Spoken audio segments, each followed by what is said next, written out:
கடலூர் அரசு மருத்துவமனையில் இருக்கக்கூடிய ஒரு செவிலியர் அப்படின்னு நினைக்கிறேன். ஸோ அவங்க வந்துட்டு பேஷண்ட் கிட்ட பேசுற விதம் எப்படி இருக்கு அப்படிங்கறத நீங்க பாருங்க. 1 hour வெயிட் பண்றோம். 10 மணிக்கு வரீங்க. ஸ்கூல் போறதுக்குள்ள 9 மணிக்கு வெயிட் பண்றாங்க. 2 மணி நேரம் ஓட்டு பத்தி எல்லாரும் அரசியல் செல்வா கூட கிளம்புற டாக்டர்லாம் ஓ சரி சரி.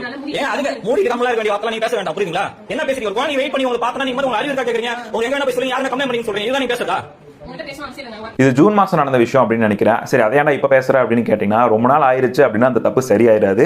ஸோ நான் என்ன நினைக்கிறேன் அப்படின்னா அரசு அதிகாரிகள் பார்த்தீங்க அப்படின்னா ரொம்ப அலட்சிய போக்கா எல்லாத்தையும் சொல்ல சில பேர் பார்த்தீங்கன்னா ரொம்ப அலட்சிய போக்கா சரி வேலை கிடைச்சிருச்சு நம்மளை யார் தூக்கிடுவாங்க அப்படின்னு சொல்லிட்டு வரக்கூடியவங்க கிட்ட ரொம்ப இழிவா பேசுறது. ரைட் இது மாதிரி பார்த்தீங்கன்னா மூடிட்டு போ இல்லை என்ன ஒரு பிரச்சனை நடந்திருந்தாலும் வாங்க இவங்க இப்படி சொல்லி இருந்திருக்க கூடாதுல்ல. வரக்கூடிய நோயாளிகள் ஏதாவது ஒரு குறைய சொன்னாங்க அப்படின்னா அதுக்கு உனக்கு ரைட்ஸ் கிடையாது, நீ ஏதாவது கேட்கக்கூடாது, மூடிட்டு கிளம்பி இங்க இருக்கக்கூடியவங்க அவங்க அப்படி பண்றாங்க இவங்க இப்படி பண்றாங்க, நீ எங்க வேணாலும் போய் சொல்லி எங்க வேணாலும் வீடியோ போடு அப்படிங்கிற ஒரு தைரியம் எதனால வருது அப்படின்னா நான் என்ன நினைக்கிறேன் தலைமை சரியில்லை. இது வந்து இவங்க மேல இருக்கக்கூடியவங்க வந்து இதை கண்டுபிடிச்சிருந்தாங்க இல்ல வந்துட்டு இது மேல இடத்துக்கு போச்சு அப்படின்னா நம்ம வேலையை விட்டு தூக்கிடுவாங்க அப்படின்னு ஒரு பயம் இருந்திருந்தா இந்த மாதிரி வார்த்தைகள்லாம் வராதுல்ல. இது இந்த ஒரு இடத்துல மட்டும் கிடையாது, நிறைய இடத்துல பப்ளிக் குற்றச்சாட்டு என்ன அப்படின்னா அரசு அதிகாரிகள் எங்களை மதிக்கிறதே கிடையாது அப்படின்னு சொல்லிட்டு நான் கூட ஒரு வீடியோ மேக் பண்ணியிருந்தேன். என்ன அப்படின்னா ஒரு வயசான அம்மா வந்துட்டு போலீஸ் ஸ்டேஷன் போயிருந்தாங்க. அந்த இடத்துல வந்துட்டு அந்த போலீஸ்கார அதிகாரி சொல்றாரு என்ன அப்படின்னா உனக்கு வேற வேலை மயிர் இல்லை அப்படின்னு. ஸோ இப்படிதான் வந்துட்டு ட்ரீட் பண்ணப்படுறாங்க. தேவையில்லாத வேலையை செய்யக்கூடாது, தேவையில்லாத வார்த்தையை பேசக்கூடாது பப்ளிக் கிட்ட அப்படின்னு சொல்லிட்டு இந்த ஒரு பயம் இருந்திருந்தது அப்படின்னா அப்படி பேசணும் அப்படின்னா காலையில் இந்த சீட்ல நம்மளுக்கு இடம் இல்லை அப்படிங்கிற ஒரு பயம் இருந்திருந்தது அப்படின்னா எந்த பப்ளிக் கட்டையாவது எந்த கவர்மெண்ட் சர்வெண்ட் அது தேவையில்லாத வார்த்தையை பேசுவாரா? இப்ப சில பேர் நீங்க சொல்லலாம் சில இடங்கள்ல சில விஷயங்கள் இப்படி தான் நடக்கும், நீங்க தான் அட்ஜஸ்ட் பண்ணி போகணும் அப்படின்னு சொல்லிட்டு. ஃபர்ஸ்ட் ஆஃப் ஆல் நான் ஏன் அட்ஜஸ்ட் பண்ணணும்? கவர்மெண்ட் சர்வெண்ட் நம்மளுக்கு தான் வந்துட்டு அவங்க வேலை செய்யறாங்க,